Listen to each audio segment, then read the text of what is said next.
How we doing, everybody? Yeah, the mailman this run brought me some goodies. I got me a dang oil pan gasket here for my CANTON oil pan here going on my car. I got me a tube of right stuff, and also got me some brand new header studs, long enough to put my adapter plates on my headers. So now, even though I just got the stock pattern headers, I won't be using these outer bolts, but I can still use my adapter plates so they'll flow better. And I also got the right set of intake gaskets for this thing. I want to show you guys. I also got me some of these ends here for my plug wires. I've got a set of MSD plug wires, but they're for electronic HEI distributor. So I'm just going to put these ends on my wires and save $150. But anyway, let me show you these intake gaskets here. All right, my old intake gasket, the one they had on there. Right here it is. Here's my new ones, which I ordered, that said they had a race port. All right. There's that race port. And here's this one here. And when you line them up, look at the top, how much of a mismatch. I was cheating myself out of that much flow at the top, or if somebody else was, I didn't put that other gasket, I didn't put this gasket on it. But this is the race port gasket right here. It's got the print of seal around it, and it's going to match up perfect to my head. This hole here, it's a wonder, it probably had a vacuum leak because it didn't even match up at the top. But I'll put this good intake gasket on there and put a little more sealing around the ports and my China rail, and I'll get this motor sealed back up. I was over here a little while ago. I had my drill out, and I spun this oil pump until it got up to about 30 really quick, and I took my valve covers off, and I only noticed that the oil was coming out of maybe a third of the rockers, or maybe just 3 or 4 of them. So I turned my crank about a half a turn. And I noticed a few more start oiling, and I turned it another half a turn, another or 2. After I'd turned that crank about 4 or 5 times and kept it on about 25 or 30 the whole time, I looked at each rocker, and each one of them, even after I quit with the drill, still every few seconds it'd go pleep, pleep. It'd be spit a little oil out them holes where it was still holding pressure. But I got oil to all 12 rockers. And just with the drill, it was up over 30, just in medium drill speed. So I'm completely satisfied with my oil pressure and my oil flow. I just need to get this thing sealed up. I need to seal my intake up, a top hat, and the bottom part with that new race gasket I just got. Tighten my valve covers down, put my headers on. I'll give it all completely sealed off, and then I can throw me some wires and a starter and a carburetor on there, and I believe that baby will fire up. I'll tell you what, with this little old ratchet here, I'd turn that crank, and it be coming, a valve spring would be a pushing down, and boy, it gets so hard to turn. And then all of a sudden, when that spring started back up, that wrench would just go around so easy, and then it'd get hard again. But it was the way this Oddfire V6 is designed is why it's doing that way. But it's got a lot of compression and good oil pressure, good oil flow. I think that baby's gonna fire up just fine. All right, I guess I'll put these new race gaskets on there.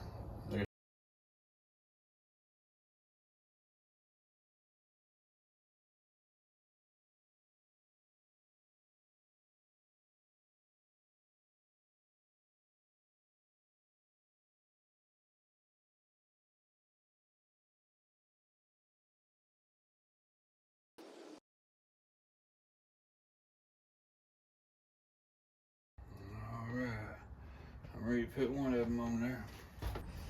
Ready for one of them. That's the one.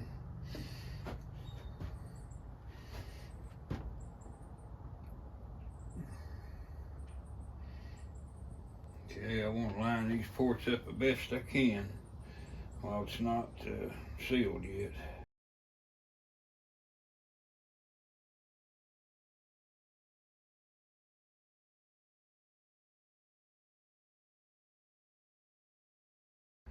Well, I believe I got one of them on there. It's real important that I got those ports lined up. I had another gasket that didn't fit as good as this one, and it stuck up too high that it was in the valve cover rail, and everything wasn't lining up just right, and it was a raised runner gasket. And after more research, I found out I don't have the raised runner heads. I got the first run heads with the race port. They had two different first run heads. They're number 1053, and I noticed when I read in the book about them that the first run of them was had the smaller valves and the regular ports and all that, and you know, they could be modified, but I was a little disappointed, and I thought, shoot, I was hoping I had the best heads, you know, because the second batch of them were supposed to have been good. Then I got to reading more, and there was another head that still had the 1053 number that had the race ports, and it was the second batch, and that's what I have, is the one with the race ports. So I looked up after all. They was the second gen head was the best one. On the exhaust ports on it, instead of having them stick out a little bit each one, it's flat all the way across.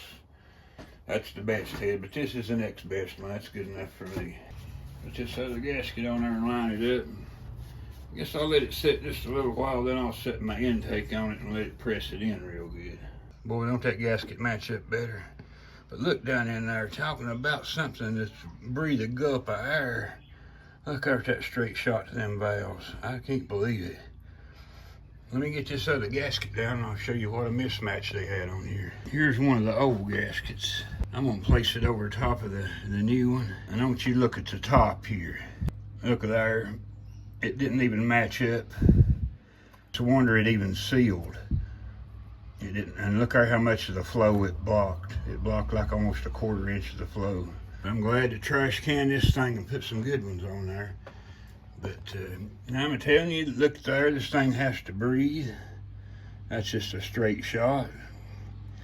I mean, it's bound to gulp a bunch of air when this thing's running full song. But anyway, today's the day. I'm putting the intake and all the bolts and the hat and the valve covers, and I'm gonna seal everything down. That way it'll be ready for a carburetor and starter. I can fire it baby up. Got this right stuff out here. See if it'll treat me right and seal this baby up. I'm gonna have to cut the end off. Maybe I'll cut it off pretty little so I can control that bead. All right, I'm gonna seal this baby up. Wish me luck, everybody.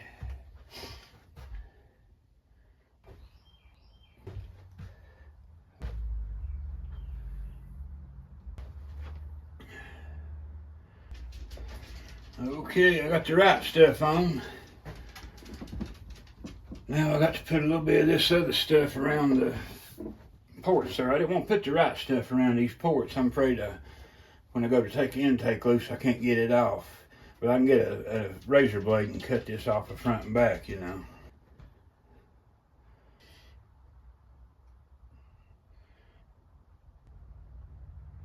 All right, I'm about ready to set that baby on there. Thought I'd let it get tacky for a few minutes. I didn't want to set it on there and it just smear out and maybe drip or something. So I'm gonna give this just a minute or two to get tacky.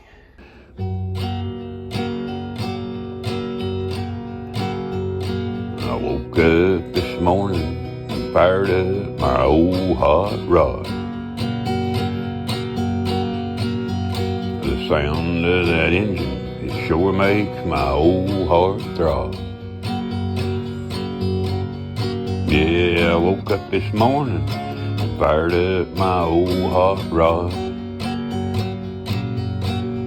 Well, I stowed her up in first and pulled out on the road. Then I jerked her back in second. This thing will pull a load. Yeah, I'm running through the gears, rolling on down the road. Well, I throwed her up in third. Oh man, what a ride. Then I jerked her back and forth. This thing will really fly. Yeah, I'm letting her eat, boys. This could be the day I die. 'Cause I woke up this morning and fired up my old hot rod.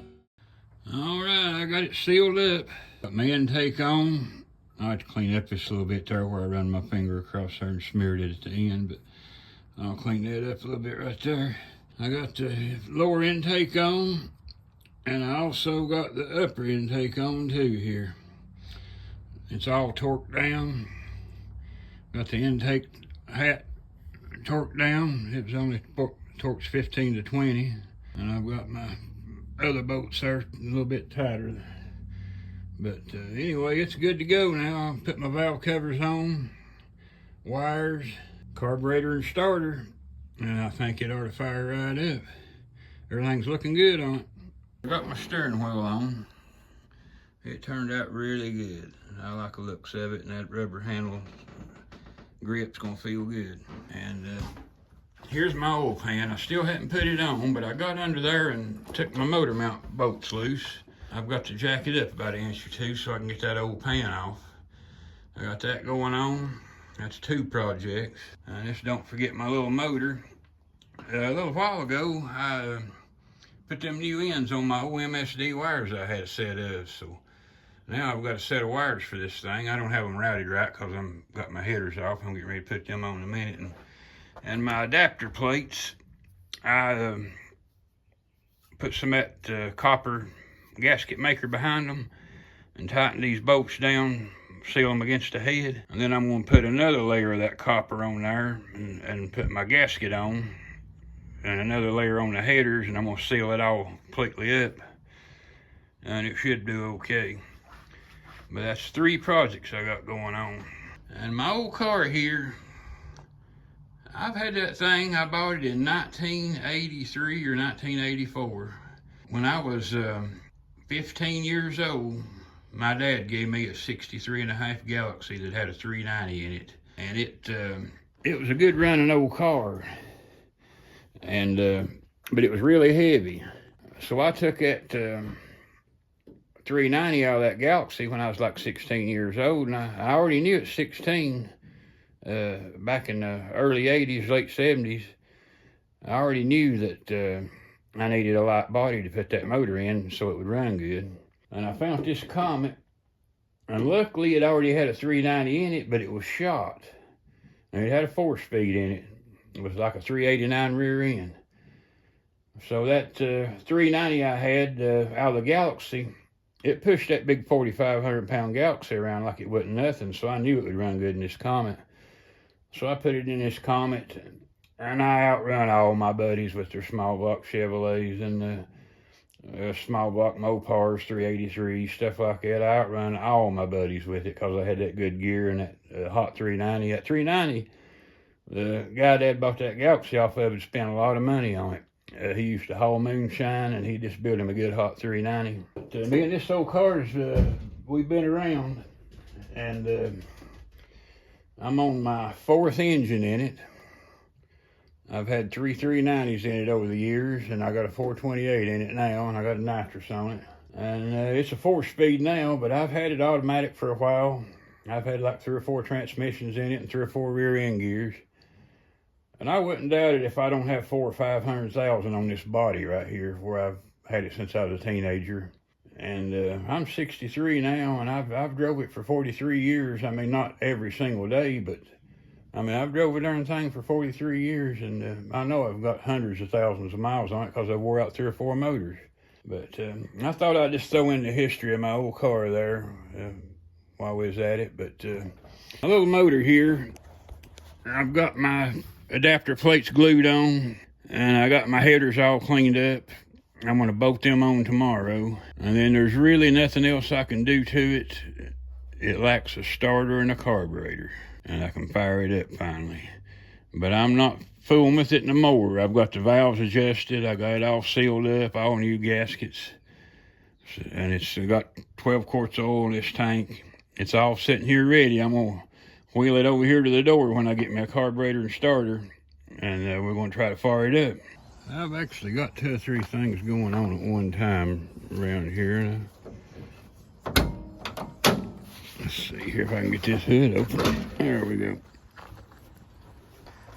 I've got that breather just laying there. Don't worry about that later. But anyway, I took these valve covers off. It was leaking oil really bad. I couldn't drive it. It was leaking so bad. It looked like it was coming out of the valve covers. And I'd put gaskets on it a while back, and I thought, well, what in the world's making them still leak so bad? I even put an extra one on this side over here, and it was still leaking. So I figured out what it was. My little drain back holes.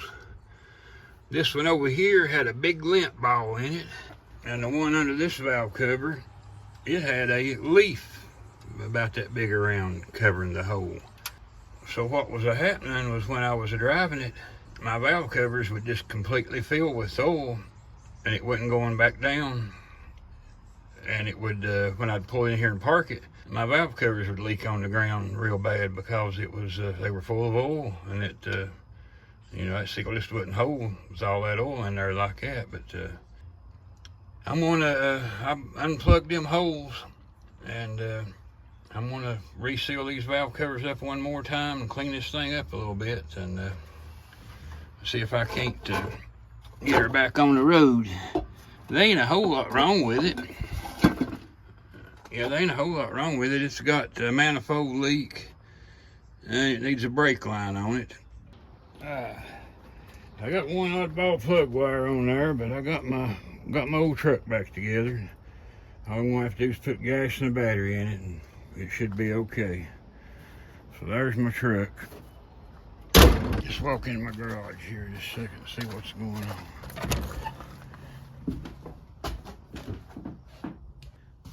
Okay, I've been working on my old Comet here. And I want you to take a look right here on the floor. I got the oil pan off of it. And I got jacked my motor up a little bit and drove some wedges up underneath the motor mounts, and where it held it up about 1 inch. And I finally jiggled and got it all out of there. That windage tray's separate. This is what was hanging up, was that windage tray. It was hanging in the oil pump pickup. So I got a big enough crack to where I got that oil pickup loose with a wrench.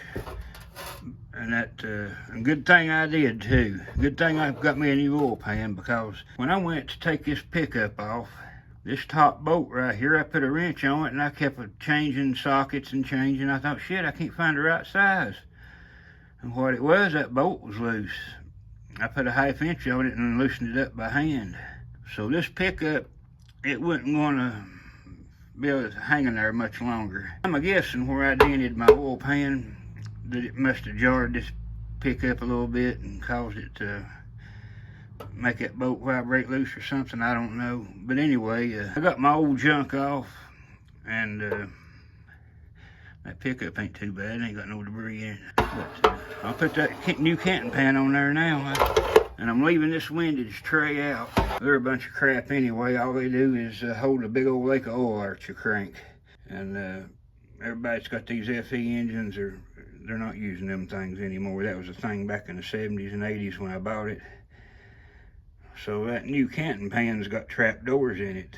I'm going to throw that new Canton pan on there with just a gasket, and it should be a little easier to get on since I don't have to put this whole thing here and there with it. But yeah, I got that oil pan off. I'm under my car here. But anyway, there's my bottom of my motor.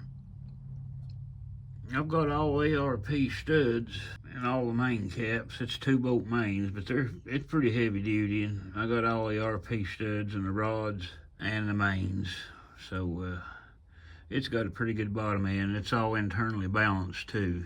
So I'll get this all cleaned up. I noticed that crank pin in the back there is at the bottom. That's the absolute worst place to get that oil pan on and off. I'll have to.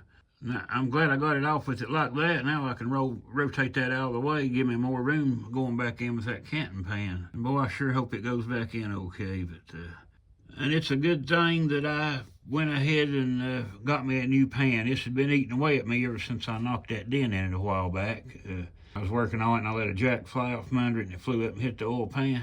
But when I got ready, I lowered that oil pan about 2 or 3 inches, and I could get a ratchet and extension in here on these bolts to take that pickup loose. And I put a socket on that pickup, and I just kept turning, and shit, it wasn't doing no good. And I changed sizes. I thought, well, shit, what's wrong? And what it was, that bolt was loose. It was finger tight. So even if I didn't swap out that oil pan and get that new Canton pan, I think I would have had a catastrophic failure later. I believe my pickup would have fell off. I've heard of that happening. It happened to the old man garage a while back, and it ruined his motor. I got her off of there. I'm going to put a new gasket on that. I'm going to try a dry run with that Canton pan first, and if it goes in and out okay, I'm going to try to glue my gasket to it. And that way, once I get it in place, I can just put my screws in it. Got my gasket glued on my oil pan here. I done a test run, and this pan went in there really good. I mean, it slipped right in. But my pickup, I tried putting the pickup on the pump, and it won't. Pan won't go on with the pickup on there. So I've got this. I even glued my gasket on my pickup thing here. But what I'm gonna have to do is leave it right here like I got it, and put my pan on. And when I get my pan in place, it'll drop down about that far. Just enough room for me to get in here with a socket and an extension and put this on. So I'm hoping I can, I got me some Loctite. I'm gonna Loctite on these 2 little bolts and put them in a socket. I might have to even glue them in that socket because I don't want to take the chance of coming in with it and it falling down in the pan. So I'll glue them bolts on the end of the socket, and then I'll, when I get them in place, I can just pull it off. But that's where I'm at. I'm getting ready to put this pan back on. There she is.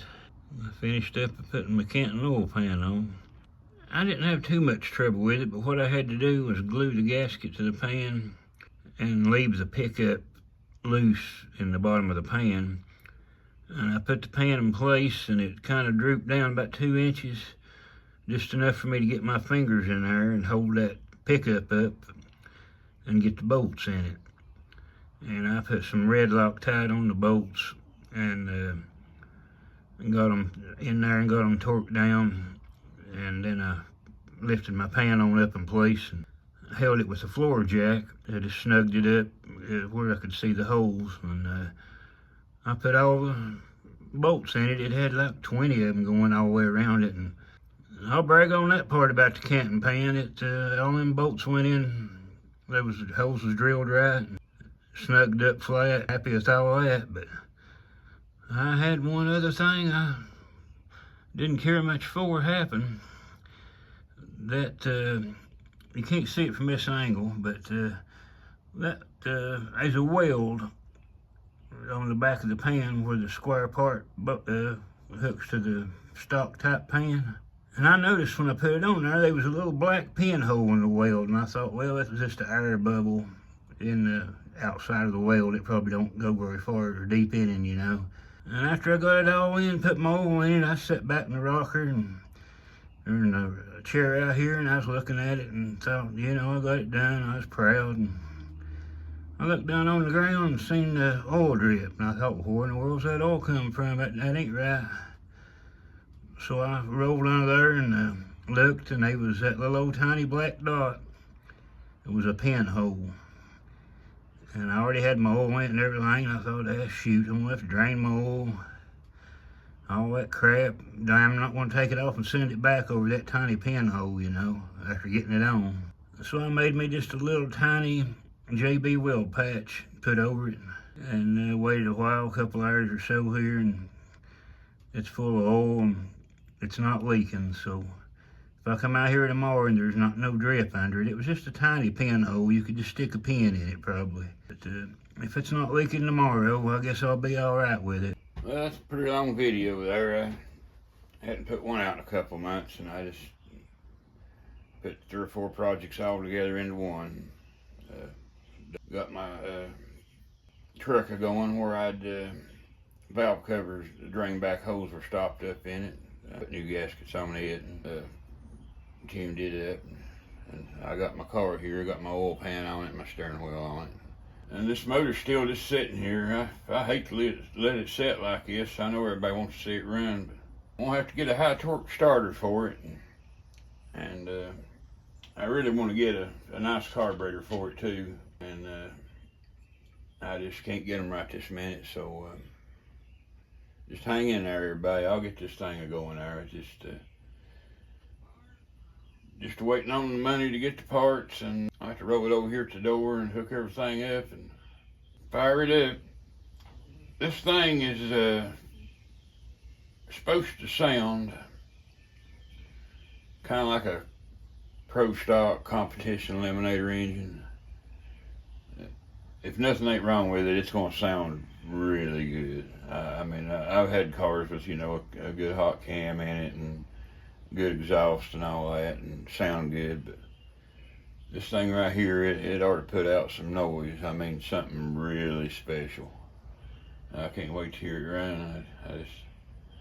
I just took my time with it and found a few things wrong. It's a good thing I took my time with it, you know. I found that bad lifter in there and mismatch gaskets on the intake. They wouldn't matched up very good. Then it had an oil pan leak. I put a new gasket on that. So it's kind of a good thing there. I have took my time with it. But I'll get me a starter ordered as soon as I get $1 or $2 there. It won't be long. I know I've said that before, but I'll get a starter for it. And I think what I'll do is just take the carburetor off my car here, leave a fuel line and everything on it, and just set it on here and plug that fuel line into this little Carter pump. And then I got me a hose. I'm gonna run it into a little jug of race gas. Yeah, I think I'll just set that carburetor there on there. It'll already be full of gas. It's already, I know it's a good carburetor, so it ought to be good to start this motor up. But the starter now, if I tried to put the regular starter from AutoZone or something on it, it would kick back and probably break a snout off of it right off the bat. But I'll get a good starter for it, and we'll hear this baby run before too long.